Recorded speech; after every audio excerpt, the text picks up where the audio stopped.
करता आया है। न्याय के कलम की परिधि को लागू करवाने के लिए उसकी लड़ाई लगता है संवैधानिक प्रारूप में। लेकिन यहाँ पे जिस तरीके से अब आप बात करिए कि जहाँ से घटना शुरू हुई वहाँ पे जिस तरीके से अधिवक्ताओं के को गलत छवि से प्रस्तुत किया गया, उनके ऊपर जिस तरह लाठीचार्ज कराई गई, तो एक बिंदु पे आपको ध्यान देना पड़ेगा कि अधिवक्ताओं पे लाठीचार्ज कराने का आदेश केवल प्रशासन दे सकता है और शासन की अनुमति से दे सकता है। उसके बाद तत्काल प्रभाव से अधिवक्ताओं पे एफआईआर करना कहीं ना कहीं ये सामंतवादी मानसिकता की दमनकारी नीति का परिचायक है। मुझे लगता है कि सरकार को सामने आकर के जिम्मेदारी से अधिवक्ता सुरक्षा कानून को लागू करने की आवश्यकता है, क्योंकि अधिवक्ताओं के हित की बात जब आती है तो सरकार मौन साध देती है। लंबे समय से चल रही इस तपस्या का अब पूर्ण महायज्ञ होना आवश्यक है और पूर्णाहुति के साथ इस कानून को लागू करवाना भी उतना ही आवश्यक है। मुझे लगता है कि जब बात ज़रूरतों की होती है तो सरकार अपना हित साधने के लिए अधिवक्ताओं को केवल एक वोट बैंक की तरह इस्तेमाल करती है, लेकिन बात जब अधिवक्ताओं के हित की होती है तो सरकार मौन साध देती है। आज मेरा कहना है कि हम सारे अधिवक्ता हैं, हमारे सबके पास हथियार है, लेकिन आप अगर देखेंगी तो हमारा हथियार क्या है? हमारा हथियार कलम है। हम सारे अधिवक्ता ये हथियार लेके आए थे, पुलिस को ये नहीं दिखाई दिया, लेकिन आप पुलिस को देख लीजिए, पीछे आपके खड़े हैं, लेकिन देखिए हाथ लाठियाँ किसके हाथ में। तो मुझे लगता है अधिवक्ता हमेशा संवैधानिक लड़ाई लड़ते आया है, कानून की परिधि में लड़ते आया है। एक मर्यादित बुद्धिजीवी समाज से हम बिलोंग करते हैं और हम बखूबी जानते हैं कि 1861 का समर्थन, लाठी का समर्थन जो भी करेगा वो इस देश का देशद्रोही होगा, देश के विरुद्ध समर्थन कर रहा है, क्योंकि हमारे देश की आज़ादी इसी लाठी से लड़ करके हमारे सत्याग्रहियों ने, क्रांतिकारियों ने इसी लाठी से उनका दमन करवाया गया, इसी के माध्यम से उनकी हत्याएं करवाई गई।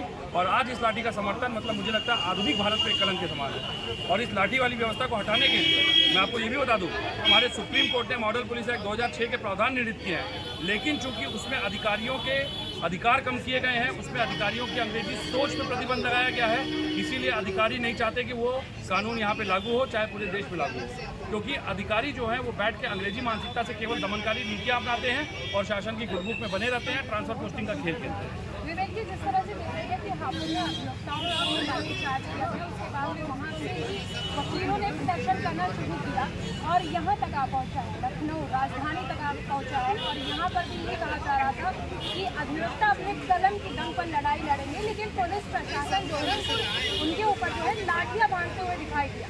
तो आपको लगता है कि कलम और लाठी की लड़ाई? देखिए, कलम और लाठी की लड़ाई में हमेशा कलम हारी रही है। इतिहास में बड़ी बड़ी सत्ताओं को परिवर्तित करने में कलम ने अपनी अहम भूमिका निभाई है।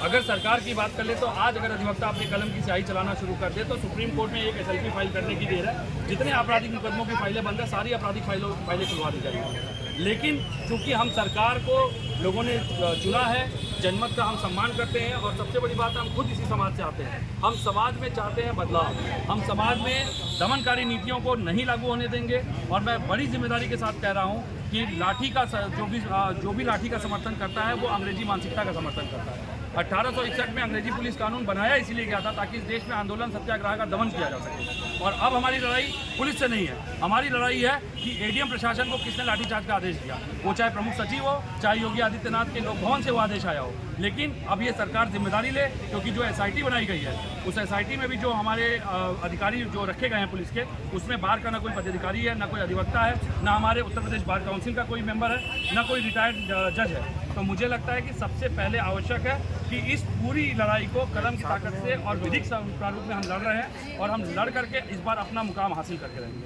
आप सभी लोग जो प्रदर्शन कर रहे हैं इस सुरक्षा को लेकर क्योंकि हापुड़ में किस तरह से अधिवक्ताओं के ऊपर लाठीचार्ज किया गया, उसके बाद कहीं ना कहीं सुरक्षा को लेकर सवाल उठना शुरू हुआ।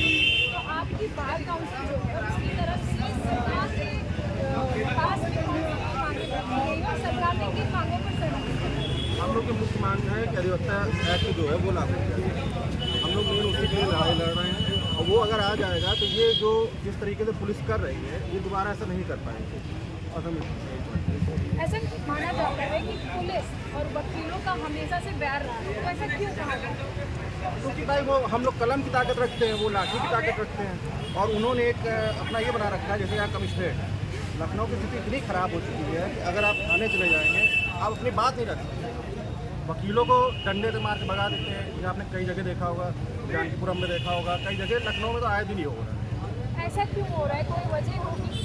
भाई वो चाहते हैं कि हम ही पैसा कमा लें, वकील क्यों पैसा कमाए? एक बात पैसे कमाने की भी नहीं है। देखिए क्या होता है, मैं आपको बताऊं, दोनों ही कानून के एक तरह से संतुलित दो तराजू के अंग हैं। और सबसे बड़ी बात है कि अधिवक्ता और पुलिस का कोई विभेद नहीं है। हम इसी कोर्ट परिसर में पुलिसकर्मियों को भी सम्मान मिलता है और पुलिसकर्मी ऐसा नहीं अधिवक्ताओं का सम्मान नहीं करते। लेकिन बांटो और राजनीति करो, बांटो और राज करो की नीति से जब सरकार दो संस्थाओं को आपस में लड़वाती है तब उसकी ये नीयत सामने आ जाती है। यहाँ हम सभी बुद्धिजीवी समाज से आते हैं, हम सरकार के किसी भी तरह की राजनीति को आंख मूंद करके स्वीकार नहीं करेंगे। क्या कारण है? सिविल कोर्ट यहाँ है, सिविल कोर्ट के बाद हाई कोर्ट वहाँ है, उसके बाद हमारे स्टेट फोरम कमीशन, अलग अलग जो हमारी कोर्टें हैं वो इतने दूर दूर हैं कि अधिवक्ता कभी भी एकजुट एक जगह पे ना हो सके। सबसे बड़ी बात है, अधिवक्ताओं को अलग रखने के लिए सरकार ने ये जो मानसिकता से प्रारूप तैयार कर रखा है, इस कारण सरकार को या व्यवस्थाओं को लगता है कि अधिवक्ता बटा हुआ, जबकि ऐसा नहीं है। मैं आपके मंच से पूरे देश की, हर प्रदेश की बार से आह्वान करना चाहूँगा कि ये जो सालों की तपस्या चली है, जो हमारे वरिष्ठ अधिवक्ताओं ने सालों की मेहनत से इस मुद्दे को उठा करके इस मुद्दे को इस मुकाम तक पहुंचाया, अधिवक्ता सुरक्षा कानून को, अब इसके पूर्णाहुति का यज्ञ करने की आवश्यकता है। और इस यज्ञ को सार्थक करने के लिए सारे देश के, हर प्रदेश के अधिवक्ता, पदाधिकारी और बार के जितने भी मेंबर हैं, सभी एक मंच पे एक साथ आए और काम को ठप कर दे जब तक कि इस कानून के ऊपर सरकार अपनी नीति को स्पष्ट न करे और इसे लागू न करे। अभी सुबह से प्रदर्शन चल रहा था, तो क्या